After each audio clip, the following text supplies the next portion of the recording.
Petit b. Réaction de la fabrique sur la manufacture et le travail à domicile. À mesure que la grande industrie se développe et amène dans l'agriculture une révolution correspondante, on voit non seulement l'échelle de la production s'étendre dans toutes les autres branches d'industrie, mais encore leur caractère se transformer.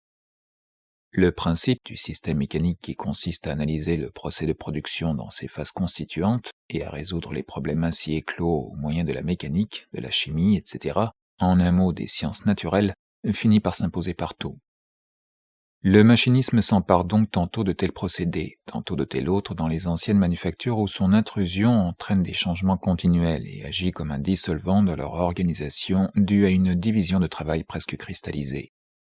La composition du travailleur collectif ou du personnel de travail combiné est aussi bouleversée de fond en comble. En contraste avec la période manufacturière, le plan de la division de travail se base dès lors sur l'emploi du travail des femmes, des enfants de tout âge, des ouvriers inhabiles, bref, du cheap labor, ou du travail à bon marché, comme disaient les Anglais. Et ceci ne s'applique pas seulement à la production combinée sur une grande échelle, qu'elle emploie ou non des machines, mais encore à la soi-disant industrie à domicile, qu'elle se pratique dans la demeure privée des ouvriers ou dans de petits ateliers. Cette prétendue industrie domestique n'a rien de commun que le nom avec l'ancienne industrie domestique qui suppose le métier indépendant dans les villes, la petite agriculture indépendante dans les campagnes, et par-dessus tout un foyer appartenant à la famille ouvrière.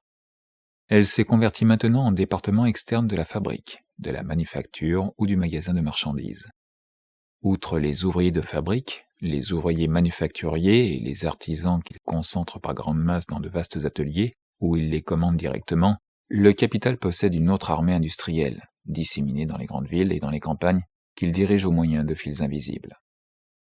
Exemple, la fabrique de chemises de messieurs Tilly à Londonderry en Irlande, laquelle occupe 1000 ouvriers de fabrique proprement dit et 9000 ouvriers à domicile disséminés dans la campagne. Note 175. L'exploitation de travailleurs non parvenus à maturité ou simplement à bon marché se pratique avec plus de cynisme dans la manufacture moderne que dans la fabrique proprement dite, parce que la base technique de celle-ci, le remplacement de la force musculaire par des machines, fait en grande partie défaut dans celle-là. Ajoutons que les organes de la femme ou de l'enfant y sont exposés sans le moindre scrupule à l'action pernicieuse de substances délétères, etc.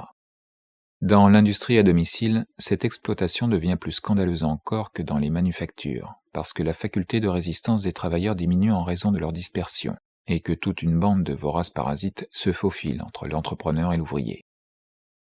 Ce n'est pas tout.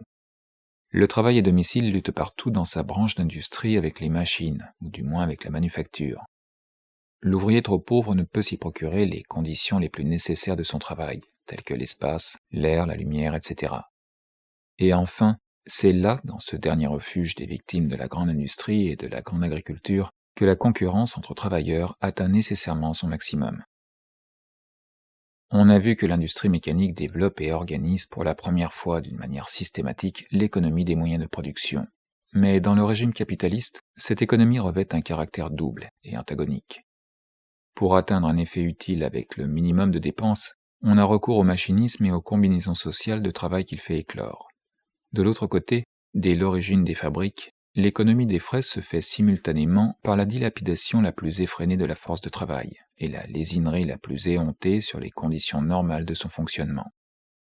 Aujourd'hui, moins est développée la base technique de la grande industrie dans une sphère d'exploitation capitaliste, plus y est développé ce côté négatif et homicide de l'économie des frais.